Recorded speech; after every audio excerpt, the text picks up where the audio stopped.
Before we delve into document validation, we'll begin with a tour of the dashboard. Here, you'll learn how to filter and manage your open documents.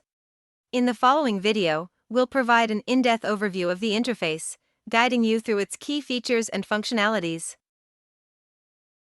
You have the ability to import documents through various channels such as email, scanner, local file storage, or API. In this segment, we'll demonstrate how to import a document via email. Simply forward or send the email with the attachment to the pre-configured email address, and DocBits will seamlessly import all attachments. It's that easy and efficient.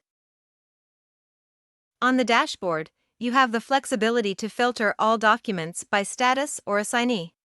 Want to locate specific details like invoice numbers? You can easily filter extracted fields for each document and add these columns to your dashboard view. Simply select or deselect the columns you need. In this example, we'll choose invoice number and supplier name. Need to change the assignee for a document? That's no problem at all. Just click on the document, then click on the assignee button, and select another employee to forward the document to. It's all about giving you the control and customization you need. Next, we'll explore document validation in DocBits.